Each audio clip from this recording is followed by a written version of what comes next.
Hey everyone, welcome to Locked On Lakers for Friday. Brian Kamenetsky, Andy Kamenetsky. Austin Reaves had a bounce back game against the Clippers. Is he him again? That's next. You are Locked On Lakers, your daily Los Angeles Lakers podcast. Part of the Locked On Podcast Network, your team every day.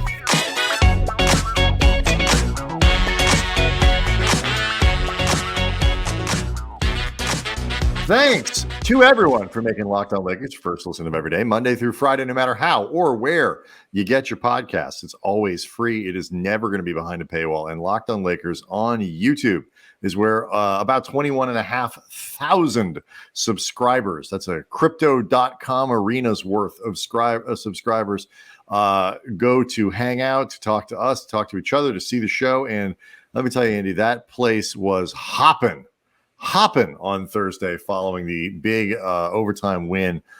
Shorthanded Lakers team beats the Clippers 130-125. So much that we had for Thursday's show coming off of that game. But one of the things we didn't get to, Andy, was Austin Reaves, which I want to talk about. I want to talk about LeBron. First, I want to let people know that this episode is brought to you by Prize Picks, the easiest and most exciting way to play daily fantasy sports. You go to prizepicks.com, Locked On NBA, and use the code, it's all lowercase, Locked On NBA, for a first deposit match up to $100. It was a tale of two halves, to say the least, for Reaves. And I actually thought his first half, and this is saying something, was the worst half he's played this year. And he's been bad for many halves this year. Yeah. To put that in perspective, his first half, 2 points on 1 of 5 shooting. He missed both threes that he tried. He had 5 assists, but that was against 5 turnovers. And I looked up just because I got curious, because Reaves was just turning the ball over constantly. Heading into last night's game, Reeves' career high for turnovers in a game was 5. Mm-hmm. So he matched that in the first half of this game. And he was playing so badly that the only reason that I was confident Darvin wasn't going to sit him or severely reduce his minutes was simply the Lakers were down so many players and guards in particular. You know, they're down Taurean Prince, they're down Gabe Vincent. They don't have Jared Vanderbilt, who defensively, if nothing else, can operate as a guard. This is a night where even Jalen Hood-Schifino being unavailable just takes away one more option, and Max Christie was already playing in this game. But were it not for necessity, this felt like a game where Darvin might just say, and I know we've seen a lot of people hitting us up on this, either at Cam Brothers on Twitter or in the comments section of the YouTube channel, Reaves just needs to get a couple games off and just collect himself. Like he just, for whatever reason, the pressure of a new contract, tired legs after. I was saying his legs look dead to me. In the first half yesterday, his legs look really dead. Dead legs from the extended playoff run, then Team USA, trying to do too much, feeling out of sorts with a new role, not quite knowing all of his new teammates, combination of all of it, something different, whatever. Like he needs a little bit of time away from the game. Sad that this thing with Taylor Swift kind of went down, Yeah, look, it didn't actually happen, but maybe it's really been dawning on him that this didn't happen. It could have happened. Well, I mean, he's some big star. He's supposed to be some big star, and it's not. I said, call me Lemon Daddy. Yeah, maybe he wanted to have a chance for Taylor to call him Lemon Daddy. That's what I'm saying. You know what we're saying. But sexual. But, like this had been really, and honestly, a lot of the third quarter, Reaves, until the end of it, Reaves was not playing great in the third quarter either until about halfway through that. He started to come alive with a sequence where he was running a curl off a screen, got some separation, hit a long 2. I believe it was the next possession. He absolutely crossed Norm Powell over, like literally put him on his ankle ass. breaker. It was an ankle breaker. Yeah, and a couple dribbles pulled up, got the Lakers within 4. Then he was slipping while dribbling, fell on his ass, and managed to still set up Christian Wood for a catch. He fell on his lemon daddy. Yeah, he did. The lemon booty. He went from looking like a guy experiencing lemon booty to becoming the lemon daddy. Set up Christian Wood for this catch and shoot 3 as part of a 15-4 run. And then in the fourth quarter, it started continuing, getting better. Just the second half, no turnovers. Felt like something brewing for Austin Reaves. Then the fourth quarter, 7 points, 2 of 3 from the field, hit all 3 of his free throws, a rebound, assist, and a steal. I saw a funny Twitter post-game update, I believe from Jacob Root, who covers the team for Silver Screen and Roll, also the host of Locked On Hoosiers.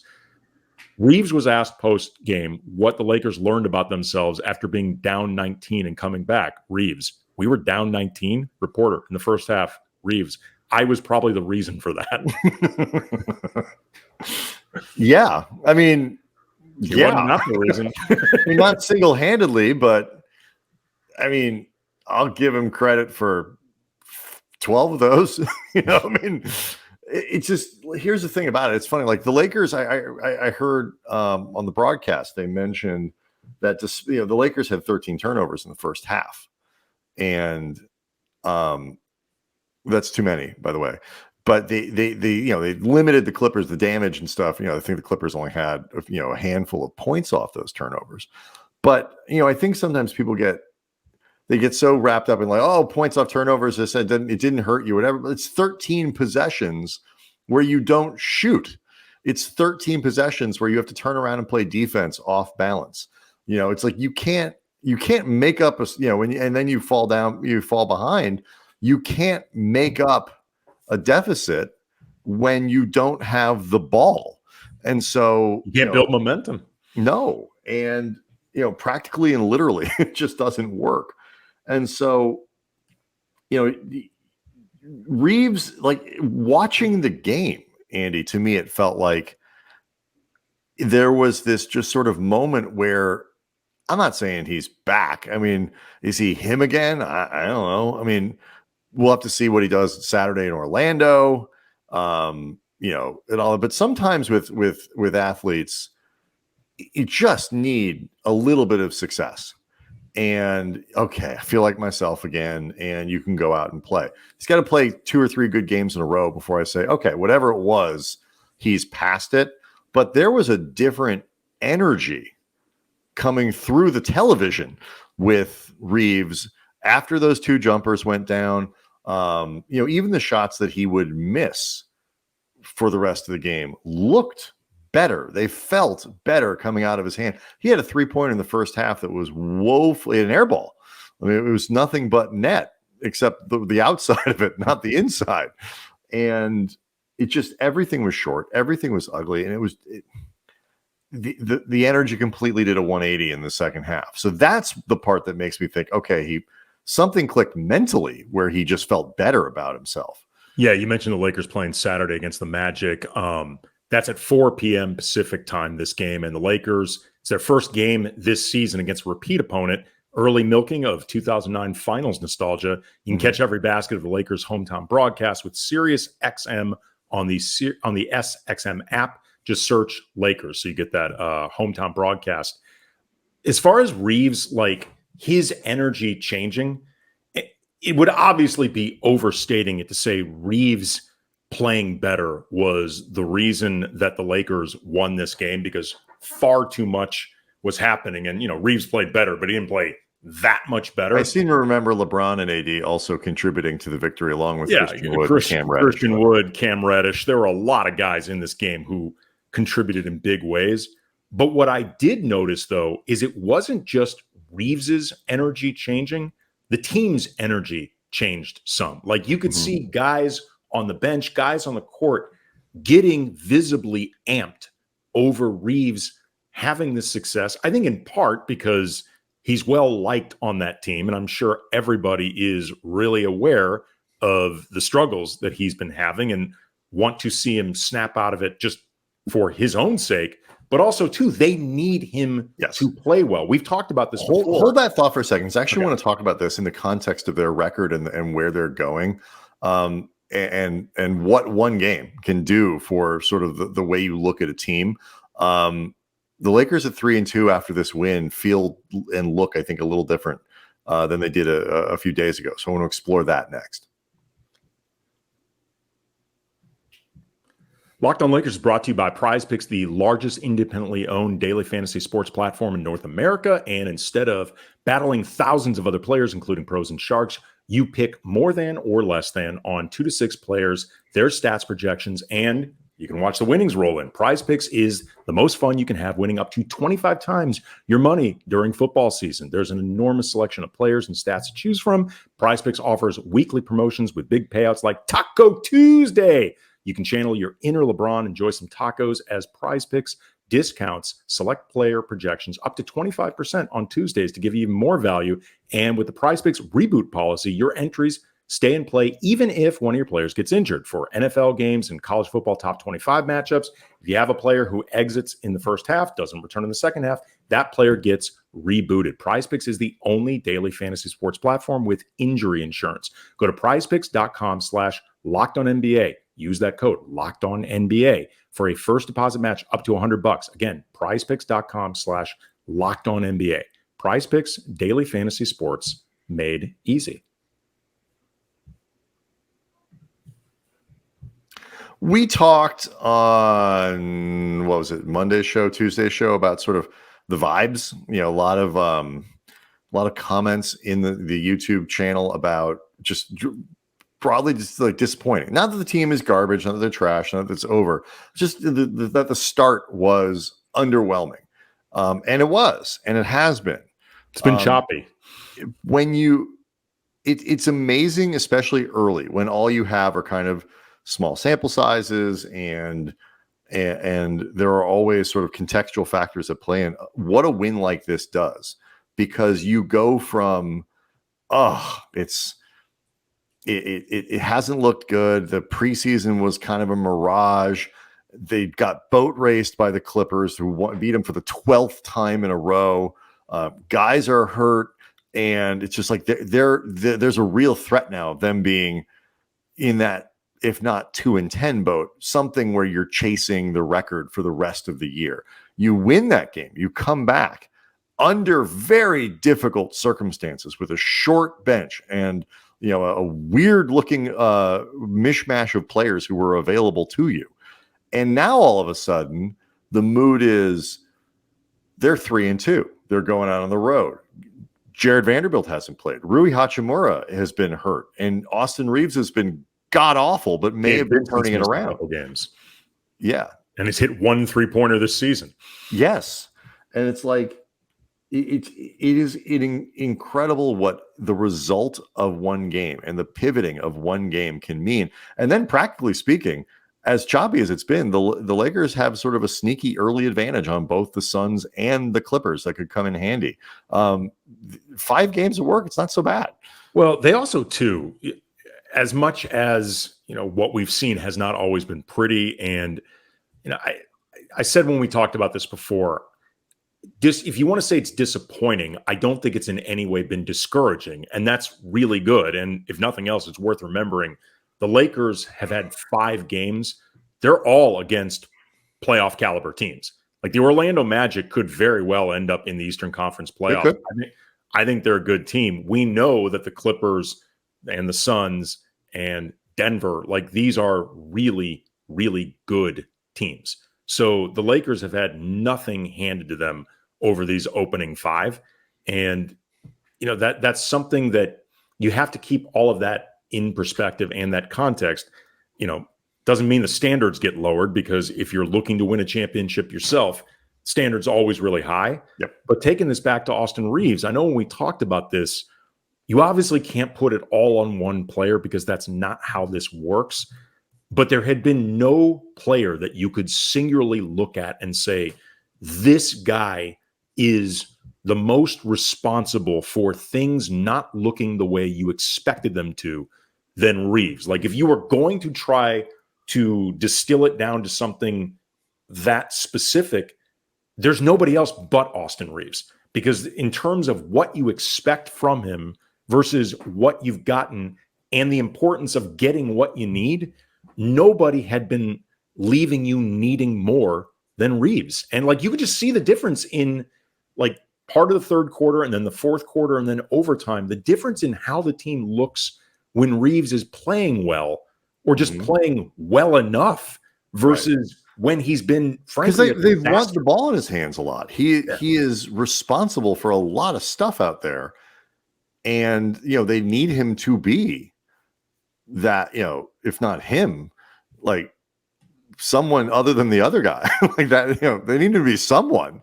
Because they don't want LeBron to have to orchestrate every possession, and then on Wednesday they were out of point guards, as you mentioned before. But he's an incredibly important member of the rotation. They, again, LeBron and AD put him in that picture on media day. Like, come in here and be one of the big three here. And they've got D'Angelo Russell, who has played extremely well. He's been really good. And it's not, the points were there on Wednesday, and they haven't always been. The shot was there and the efficiency and all that. But even in the games where he hasn't shot the ball well, I think he has played well. Yep. But they cannot get anywhere close to their ceiling with Reaves playing the way that he was. And I felt there was a couple moments like where he went into the lane to get points. And okay, if I get fouled, fine. But I'm not going anticipating the calls. And I think the lack of whistles were a problem for him. It felt tentative or whatever. But suddenly all the energy that seemed sapped from his legs was back. There was a confidence again in what he was doing, and crashing the glass and being active and elevating for rebound challenges and stuff like that. This is the guy they need going forward. He's got to be this good for the Lakers to thrive, because LeBron has been, I think, very good so far this season. And noted he's been great in fourth quarters.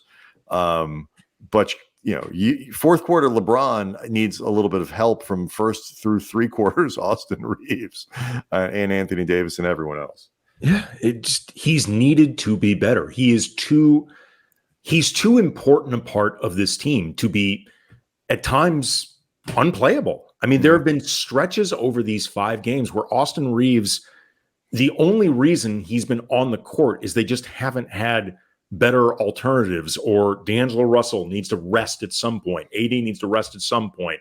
LeBron needs to rest at some point. Oh, it'd be interesting. Your point about like, if other guys weren't hurt, would Darvin have sat him in the second half is not crazy. And maybe one of those kind of happy accident moments where you look back on it and say, geez, thank God all those guys were out, because Austin had to play. Well, I mean, you could, we'll see how things move forward, but the fact that Gabe Vincent wasn't available and that Taurean Prince wasn't available and that Jared Vanderbilt hasn't been available at all this season, it thrust Cam Reddish into a much larger role than even Darvin, who said before the game he's wanted to get an extended look at Reddish.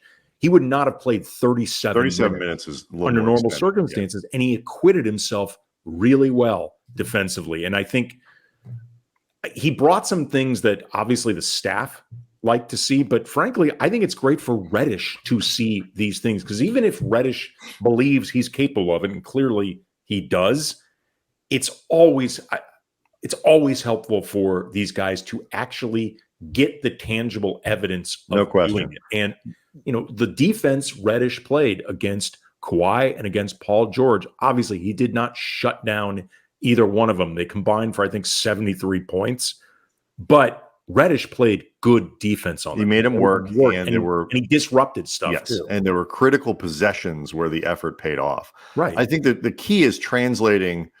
He's not going to play if there are too many more games where Reddish plays 37 minutes. Again, people are hurt. They are traded. There, things are probably, the Lakers are facing some adversity. I'll put it that way. How do you translate that consistency and that effort and all that stuff to 14 minutes, to the game you played 9 minutes? and then you come back 18 minutes or 4 minutes, or maybe you get a DNP and still carry it through to the 11 minutes you get in the game following. I think that's what's tricky. The 37 minutes makes it easy for a guy like Reddish to actually get into a flow. I think you're less concerned about, okay, if I make 5 good plays in a row and I screw up 2, I'm not going to be pulled out of the game because there's no one to replace me with. Yeah. But like that makes a big difference for athletes. So to have that kind of comfort. So can he then? Wood has done a good job of this to this point because he's not played 38 minutes a game. Every night he's played 11 and 14 and 17. Played 23, I think, on Wednesday, and the minutes have bounced around a little bit. And now the next step is for Reddish to really establish himself on this team as valuable. He needs to be able to do that too in much less playing time. And I think that's a completely different challenge. You have some interesting numbers about LeBron James and his fourth quarter play, Andy, that we are going to explore next. Locked On Lakers is brought to you by FanDuel, and you can celebrate and enjoy this NFL season. Have fun with incredible offers from FanDuel, America's #1 sportsbook.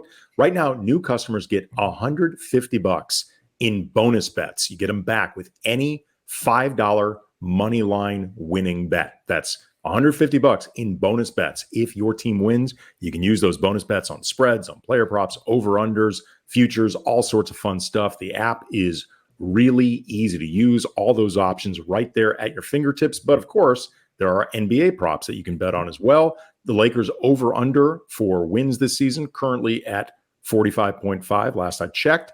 LeBron is 50-1 to win MVP. Anthony Davis 31-1. Anthony Davis 9-1 for Defensive Player of the Year. Christian Wood 34-1 for Sixth Man of the Year. Rui and Gabe Vincent 50-1. And maybe, I didn't see him before. Perhaps he got added after the Clippers win in his play. Cam Reddish 190-1 to win Most Improved Player. Visit FanDuel.com/LockedOn. Again, code LockedOn. Enjoy the NFL season with an offer you don't want to miss. FanDuel, an official partner of the NFL. So, Andy, it's fair to say that the opening night plan of we're going to pull back on LeBron's minutes here. We're going to be real careful and real strict about that. And he's going to be like, 29-32 or not. It's a long season. We've got a system in place. That lasted about another day before the Lakers have been consistently blowing through that number into 33, 34, 35, 42 as it was in the overtime game. The Lakers played 2 overtimes, which obviously doesn't. I was going to say, to be fair, I don't think any of the planning, they were like, right, but I mean, you take 5 minutes away from what he played last night. It's on Wednesday, I should say. It's still 37. Still, but I don't think that part of the planning was he's going to average 28 to 30 and we're going to play 2 overtime games. No. Point being, best laid plans of mice and men, right? So the one thing I do think they have been able to do reasonably well is keep his run a little bit shorter early in games. Mm-hmm. Trim it here by a minute there, whatever. So when you need him late, and they have, he can go and play longer stretches. But I wonder too if the residual effect of that is that he has more in the tank for fourth quarters, regardless of minutes limits. Yeah, I took a look at LeBron's splits, both across the game and particularly in the fourth quarter. The breakdown right now this season has been over 5 games. He's averaging 7.3 first quarter minutes, 8.5 second quarter, 7.5 third quarter, and then almost 10.5 in the fourth quarter. And the first 3 quarters are about a minute less than last season, give or take. Mm-hmm. And this season in the fourth quarter has been about a minute more than last season. And it may not seem like much, but it can definitely add up. And again, acknowledging some of this has been necessity between the way the games have shaken out and who's been missing. LeBron's fourth quarter minutes, once you start breaking them down, again, 10.4 minutes per game in the fourth quarter. He's averaging 9.8 points per game on 69% shooting from the field, 44 from behind the arc. He's plus 6.2 and plus minus, a net rating of 29.2 over those 5 games, an offensive rating of 124.3, defensive rating 95.5. So Whether you think this is sustainable as a long-term plan for the next 77 games and however long they go in the playoffs, it is safe to say over the opening 5 games, yeah, it's working. I mean, I know we talked about it for Thursday's show, but this is not normal. Like, this is really abnormal. And there's a little bit of this with Kobe too, like it was so consistent for so long, and the high performance, you almost become numb to it. But we should not be numb to the idea that this guy has been doing this for 21 years and is still this good. It is really cool to watch. And maybe it's because I'm old now too. Like, as my son said yesterday, oh, so you guys are about the same age. I'm like, well, LeBron is a little bit younger than I am, but he's as close as I'm going to get at this point to anybody in the NBA who's my age. Well, you're much closer in age than any logic ought to allow. Yes. But like, it's funny, like if you cover sports for long enough, you go from that stretch where you are younger than some of the athletes, where when we first started, there were athletes in locker rooms that were 5 years, 10 years older than me or whatever. Then you're kind of the same age as all of them, and then it's like, hey, fish. And then it's like, and now they're all 2 decades plus younger than I am. It's like, I could scarily easily be Max Christie's father or Jalen Hood-Schifino's father. Right. And we know you're not, because then they wouldn't have the raw genetic material to be where they are. No disrespect, but no, I mean, unless their mother was like Serena Williams. Right. Their mother was like 11'4", and they just split the difference between the two of you. Mm-hmm. Very athletic Amazon. I always wanted to marry an Amazon or whatever. That's Seinfeld. I wanted to have sex with a giant. That's what it was. I wanted to have sex with a giant. So it is kind of stunning. The other thing that I found stunning, and this, I don't know if we put this, Andy, in the Department of Corrections and Retractions or other things. You mentioned Jacob Root before. He tweeted out, other people have been putting out some of these early net ratings numbers. And as you know, Andy, you and I very definitively noted that LeBron and Davis and Wood as a threesome is just going to be something that wouldn't work. Plus 63.7 net rating in 44 minutes. Darvin, during about 4 minutes of this game against the Clippers, just necessity being the mother of invention. LeBron has to sit at some point. D'Lo has to sit at some point. He was playing AD, Hayes, and Wood together, which sounds. Go back to that graphic though, Andy. It was I mean, it was only 4 minutes, but 116.7. Why is Darvin too cowardly to play that all the time? I mean, here's the thing that jumps out at me as somebody who had been a skeptic of that working long term, and obviously 5-game sample size isn't a whole season. And there are certain teams that you just can't do it against. Well, that's what I was going to say.